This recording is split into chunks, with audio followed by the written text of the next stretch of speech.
Pertama, kita bersyukur kepada Allah masih diberikan kekuatan, kesehatan, sehingga kita berkesempatan untuk melanjutkan kembali meeting kita pada malam ini.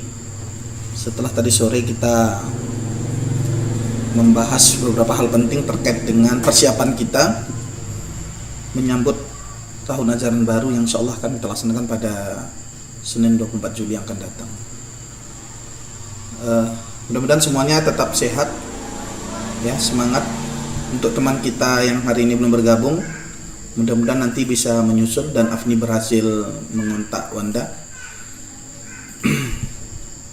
Kalaupun tidak berhasil dikontak, ya kita doakan mudah-mudahan Wanda di sana siap walafiat, tidak ada kendala apapun, ya, kecuali masalah teknis saja. Para tentor sekalian yang saya banggakan, sebelum kita lanjut, ini pernah saya sampaikan pada meeting kita beberapa bulan yang lalu, bahkan mungkin ini tahun lalu, terkait dengan perlunya kita sebagai tim bukan sekedar berkumpul, tapi kita ini berhimpun, beraktivitas bersama untuk melakukan kerja-kerja besar kita. Nah, tim yang berhimpun yang mampu melakukan kerja-kerja besar dengan capaian-capaian hebat itu kita bisa sebut sebagai tim yang solid. Solid itu kokoh, kompak, saling menguatkan satu sama lain. Di sini tidak saya urai lebih jauh, tapi ini sekedar mengingatkan kembali bahwa pada hakikatnya, ya, tidak mungkin kita bisa menjadi sebuah tim yang satu padu, kuat, mendukung satu sama lain kalau nyatanya di antara kita ini tidak punya tujuan yang sama, gitu ya. Bisa saja aktivitas kita sama, tapi kalau tujuannya nggak sama, ini berbahaya. Program bisa berjalan, tapi dia tidak sejati, gitu ya, tidak kokoh, semu. Sementara yang kita inginkan, kita beraktivitas, kita berhimpun, kita bekerja sama, tapi yang kita kerjakan itu bermakna, bisa menghasilkan sesuatu yang bermanfaat, yang memberikan impact yang besar. Nah, untuk mendapatkan tim yang solid itu, tentu yang kita awali itu adalah memastikan kita memiliki tujuan yang sama. Tentu dalam satu aktivitas yang kita lakukan itu tujuannya bisa macam-macam, ya. Karena setiap aktivitas itu punya nilai, punya tujuan yang langsung maupun tidak langsung, tujuan yang bisa terindra maupun tidak terindra, tujuan yang menghasilkan materi maupun tujuan yang tidak menghasilkan materi. Ya, boleh-boleh saja sebenarnya apa yang mau kita tetapkan sebagai prioritas, tapi paling tidak kita harus menyamakan frekuensi, ya, menyamakan satu fokus sehingga nanti kita bisa saling beresonansi. Beresonansi itu maknanya, ya, kita nanti bisa saling menguatkan satu sama lain. Nah, makanya kita perlu tahu tujuan kita itu apa sebenarnya. Nah, ini kita sudah pernah minta pendapat dari setiap tentor untuk mengemukakan tujuan-tujuan kita hari ini berhimpun di Bimbel Paji. Iya toh? Ada yang bilang tujuannya mendidik, ada yang bilang tujuannya bersilaturahmi, ada tujuannya di sini itu adalah bekerja sama. Ada yang mengatakan gabung di Bimbel Paji untuk mengupgrade, meningkatkan kapasitas diri. Ada yang bilang tujuan gabung di Bimbel Paji itu untuk belajar, menambah skill, menambah pengetahuan, menambah pengalaman. Bahkan ada yang bilang gabung di sini itu untuk mencetak generasi yang mencintai ilmu. Ada yang bilang cari pahala, ada yang bilang ingin beribadah. Bahkan ada juga yang mengatakan bahwa gabung di sini untuk mendapatkan rezeki. menjemput rezeki. Masih ingat ya waktu itu, ini kan jawaban dari para tenter ini. Dan Bapak waktu itu membantu untuk mencoba melihat nilai dari setiap tujuan yang muncul saat para tentor ditanya tujuan gabung di Bimbel Paji ini apa.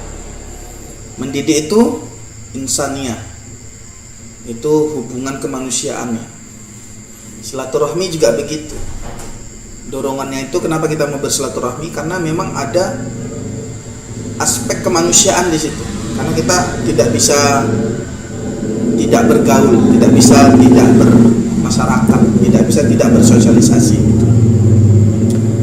Kerjasama itu juga insaniah, mengupgrade kapasitas diri, kemampuan diri, yaitu ya diri sendiri orientasinya. Belajar juga begitu, menambah skill, itu orientasinya semua diri sendiri gitu ya.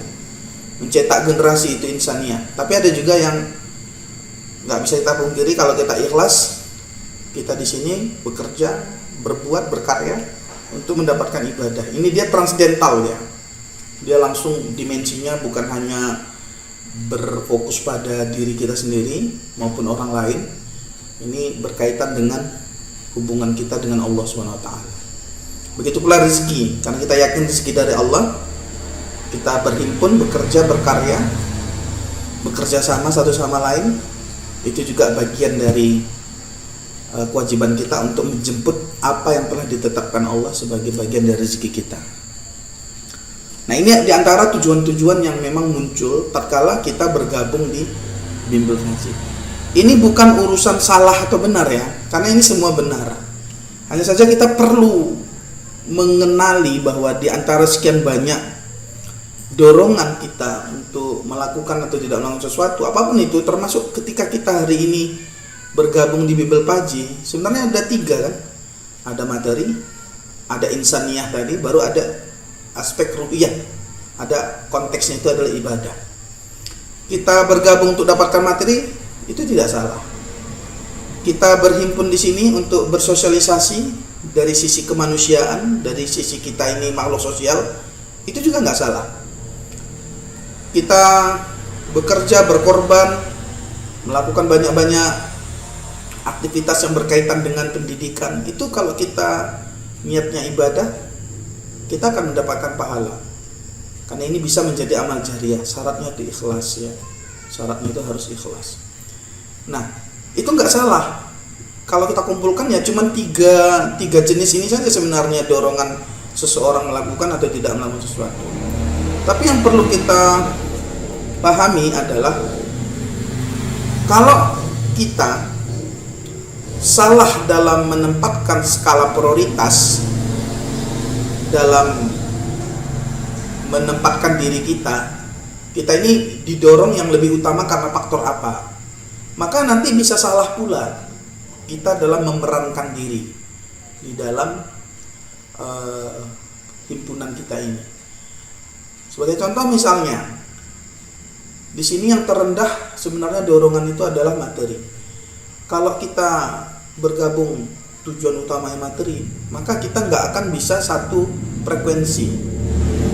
Atau kalau kita misalnya ada yang menjadikan kemanusiaan sebagai dorongan utama, sementara yang lain menjadikan materi sebagai dorongan utama, itu juga tidak beresonansi energi kita satu sama lain.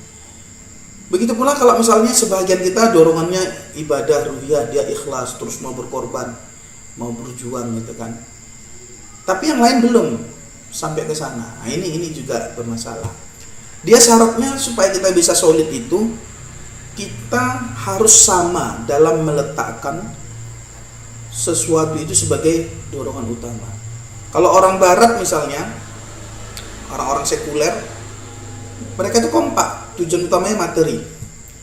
Ya udah, mereka berhasil, mereka akan solid selama materi itu ada. Orang-orang barat kan juga bagus kekompakannya, selama apa yang membuat mereka kompak itu ada, dorongannya materi misalnya, ya udah, mereka akan tetap kuat selama materi itu ada. Tapi kalau materinya hilang, dia akan ngendor gitu, melemah. Begitu pula kalau dorongan cuma karena sosial kemasyarakatan, atau karena itu teman saya, itu guru saya, oh itu saudara saya gitu kan. Kalau sama-sama kemanusiaan yang menjadi ukuran kita, kita bisa kompak solid. Tapi ketika aspek kemanusiaan itu sudah mulai berkurang, maka melemahlah ikatan kita. Nah, tapi ini yang dahsyat itu adalah kalau dorongan kita melakukan sesuatu itu, motivasi utama itu adalah ibadah. Ini sesungguhnya tidak akan pernah lekang, karena Allah tidak pernah padam kan. Allah itu nggak pernah hilang. Selama Allah ada, kita masih hidup, maka kita masih tetap bisa memilih untuk kokoh. Sekalipun mungkin dari aspek kemanusiaan nggak ada saudara kita, nggak ada yang kita kenal. Mungkin nanti yang menjadi partner kerjasama kita bukan orang yang kita kenal sebelumnya. Tidak ada kedekatan selama ini. Kita tetap kokoh karena dorongannya itu ruhiyah kita. Sekalipun mungkin nanti kali ini pendapatan kita nggak banyak karena muridnya sedikit gitu kan. Kalau kita tetap ikhlas dan kita bisa mendapatkan manfaat dari aspek yang kita perlukan dan itu didorong oleh pondasi keikhlasan, kita akan tetap kuat gitu, saling menguatkan satu sama lain. Bukan kompak saat banyak, saat dikit kita tinggalkan. Nah, jadi yang ingin Bapak ingatkan, mari kita solid, mari kita kompak, mari kita jadi tim yang kokoh gitu kan, dalam suka dan duka, jatuh bangunnya bimbel Paji ini dengan landasan ruhiyah tadi. Biar apa? Biar nanti Roni berpahala saat ngajar gitu kan, Asdi dapat pahala juga, Afdi juga dapat pahala, Dasreja dapat pahala, Wanda dapat pahala dari sisi Allah. Sembari kita bermohon, ya Allah mudahkan rezeki kami gitu. Ya Allah mudahkan kami mengajar, mudahkan kami mendapat ilmu, mudahkan kami mengembangkan keterampilan. Ya Allah jadikanlah setiap lisan yang keluar dari mulut kami ini sesuatu yang bermanfaat, yang bisa menginspirasi dan menggerakkan murid-murid kami ya Allah, agar mereka menjadi orang hebat, menjadi orang-orang beriman, bertakwa, menjadi pemimpin-pemimpin kami di masa depan yang soleh. Itu doa-doa kita. Nah, jadi dengan begitu kita bisa solid. Saya yakin. Yuk kita solid dengan urutannya tadi apa? Ruhiyah. Dibalik deh nih, baru kemanusiaan, baru materi. Tapi biasanya kalau udah benar nomor 3 sebagai utama, 2 dan 1 ngikuti. Jangan dibalik. Materi kemanusiaan baru ruhiyah, materi dapat nomor 3 belum tentu dapat gitu. Materi dapat, kemanusiaan kadang-kala belum nggak dapat. Kalau kita contohnya gimana? Kita kerja, nanti bimbel Paji makin besar, kelasnya bertambah, jadi gedung bertingkat misalnya. Kita buat yayasan yang besar, yang ngajar nanti makin banyak. Kita karena orientasinya materi, udah saling cek tuh, siapa lu? Cuy, nah gitu. Nggak lagi saling peduli gitu, nggak ada lagi keakraban. Nah ini kan bisa bahaya. Makanya jangan terbalik. Nah yang benar itu kalau ruhiyah niatnya, insya Allah kalau ikhlas ini pasti benar, maka yang kemanusiaan nanti akan mengikuti. Orang yang bergerak karena Allah itu akhlaknya anggun ya, akhlaknya itu mulia. Orang yang terjaga ketaatannya sama Allah, Allah akan mudahkan semua urusannya. Dirinya itu menjadi magnet rezeki bagi kita semua ya. Misalnya kita dapat rezeki segini nih, alhamdulillah ya Allah, Engkau kasih aku rezeki yang halal. Karena sebaik-baik rezeki itu kata Allah, kata Rasulullah, adalah rezeki yang diperoleh dari keringat sendiri. Nah, memang boleh kita dapat rezeki dari orang tua misalnya ya, tapi sebaik-baik rezeki itu adalah yang kita peroleh dari memeras keringat. Alhamdulillah ya Allah, Engkau kasih aku rezeki. Karena kita bersyukur, karena kita jadi orang yang positif, kita itu jadi magnet rezeki bagi yang lain. Misalnya Roni dapat rezeki segini nih, dari rezeki Roni itu ada asbab Astri di situ. Rezekinya Astri itu ada asbab Afni di situ. Rezekinya Afni itu ada karena Wanda yang sikapnya positif. Rezekinya Wanda itu karena ada sikap positifnya Dasreja. Rezekinya saya itu karena sikap positifnya Tentor semua. Jadi begitu. Nah, tapi kalau satu saja di antara kita ada yang sudah enggak sefrekuensi, itu pasti nanti akan menghambat rezeki kita. Jadi ini menjadi evaluasi buat kita. Bisa jadi ada murid-murid yang nunda-nunda bayar itu bukan karena nggak ada duitnya, karena Allah lagi uji kita. Rezeki kita itu dibuat apa, dia sumbat gitu. Kenapa sumbat? Bisa jadi ada kita sebagai sebuah tim yang mulai mengubah urutan ini, walaupun itu terkadang terbesit. Urusan hati itu kan urusan yang halus, kita nggak bisa hukumi karena dia nggak nampak secara zahir. Tapi paling nggak kita saling nasihat menasihati supaya soliditas kita ini ditopang oleh ruhiyah dengan penuh ikhlas karena Allah. Baru kita bergaul sebagai seorang muslim ya, yang saling menguatkan satu sama lain dalam kebaikan. Kan ada ayatnya itu kan, wa ta'awanu 'alal birri wat taqwa wa la ta'awanu 'alal ismi wal 'udwan. Tolong menolonglah kalian, kata Allah, dalam kebaikan, dalam takwa. Nah, jangan sebaliknya, jangan tolong menolong dalam keburukan, dalam perbuatan dosa. Tadi Roni juga baca ayatnya, wa may yattaqillaha yaj'al lahu makhraja. Itu ayatnya tadi arahnya. Ya. Kalau kita bagaimana? Wa yarzuquhu min haitsu la yahtasib. Barang siapa yang bertakwa dia kepada Allah, Allah akan berikan jalan keluar yang dia nggak sangka-sangka, dan Allah akan berikan apa ya, semacam pertolongan atau rezeki kan gitu, yang dia nggak kira-kira, yang nggak saya duga-duga. Nah, tadi kan di awal Pak bilang, oh potensi rezeki Roni di bulan depan itu hampir 3 juta misalnya. Kalau ternyata perkiraan kita itu tepat, berarti kita kurang bertakwa, Ron. Karena orang bertakwa itu rezekinya nggak bisa dihitung, nggak bisa ditebak maksudnya. Nah, siapa yang pendapatannya itu bisa dia tebak, berarti dia kurang bertakwa. Berarti estimasi boleh, tapi kita nggak boleh berpatokan sama itu. Jadi mengalir terus dalam proses kita sebagai tim mengerjakan kerja-kerja hebat ini dengan bertakwa, nanti Allah akan kasih jalan keluar yang gak kita sangka-sangka. Dan yang paling penting barokahnya itu, dikit pun dikasih tapi bermanfaat harta yang kita kumpulkan. Jadi itu ya sedikit penyegaran ya, walaupun udah pernah Bapak sampaikan ya, mudah-mudahan ini tetap bermanfaat ya. Kita harus solid karena tidak ada single factor ya. Bukan karena oh Pak Franky guru udah lama, Bapak nggak akan bisa menggerakkan bimbel Faji ini tanpa tenter-tenter yang hebat ini gitu. Atau sebaliknya, tenter-tenter itu tidak juga boleh sombong. Ini karena aku, karena saya, nggak boleh. Nanti Allah marah. Karena sombong itu selendangnya Allah, bukan selendangnya kita. Nah, jadi ayo kita kerjasama ya, ikhlas karena Allah. Yang terbaik, jadikan diri kita ini sebagai sumber energi positif bagi satu sama lain. Insya Allah ya, kerja kita bernilai ibadah dan Allah ya suka sama kita, ridho dengan apa yang kita kerjakan. Dan mudah-mudahan ini nanti bisa membuat kita ya berkumpul di surga ya.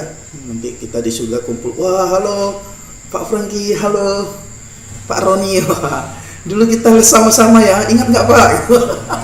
Kan indah sekali kalau bertemu di surga itu. Iya, dulu Astri ada cobaan ngadapi wali murid misalnya begitu. Ya kita akan punya kenangan yang indah kalau kita ini berhimpun di atas takwa ya. Nah, itu tadi punya tujuan yang sama. Kita harus saling percaya, kita harus intensif berkomunikasi. Walaupun kadang-kadang kita akan jarang aktif gitu ya, tapi kalau pas aktif ya kita langsung respon, nggak masalah. Intinya harus intensif berkomunikasi kalau ada memang yang perlu dikomunikasikan. Meeting seperti ini ya diantara cara kita untuk membangun kesolidan. Jadi kalau meeting kita terkesan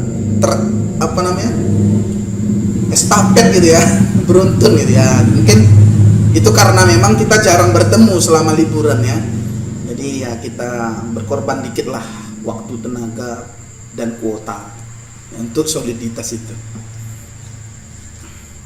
Nah, jangan lupa sering-sering beri penghargaan buat teman ya. Walaupun dengan perkataan, bukan sifatnya materi. Terus tingkatkan kompetensi kita. Jangan takut berbagi, saling mengisi kekurangan. Dan kita posisikan partner kita itu sebagai orang yang memang layak untuk kita hormati gitu. Kita hargai dia. Sebaliknya nanti teman kita itu juga akan menghormati dan menghargai kita. Ya mungkin karena tentor-tentor ini kan banyak murid saya dulunya ya. Mungkin cara Bapak bertutur pun ya masih terkesan memposisikan tentor ini sebagai murid gitu loh. Sulit saya menghilangkan betul-betul gimana ya, partner dewasa gitu. Memang ya saya posisikan sebagai partner dewasa sih. Tapi kesan bahwa tentor-tentor ini murid saya itu nggak bisa saya hilangkan. Gimana Bapak bilang tuh ya? Paham maksudnya? Susah Bapak membahasakannya gitu. Nggak sama lah kalau saya misalnya berinteraksi dengan teman sebaya saya, dengan walaupun itu sama-sama rekan kerja, dengan tentor yang sebenarnya rekan kerja, tapi tentor ini dulu pernah murid saya. Jadi tidak bisa saya hilangkan gitu. Makanya kan kadang-kadang Ron, nah itu kan kayak teman kayak guru manggil murid gitu. Padahal kalau sesama rekan kerja kan nggak gitu ya. Pak Roni ya misalnya gitu. Cuman canggung nanti ya kalau Bapak manggil Ibu Abni gitu. Atau pengen dipanggil begitu atau gimana? Saya takut juga nanti tentor merasa nggak dihormati sama Pak Franky gitu. Padahal tidak begitu maksudnya.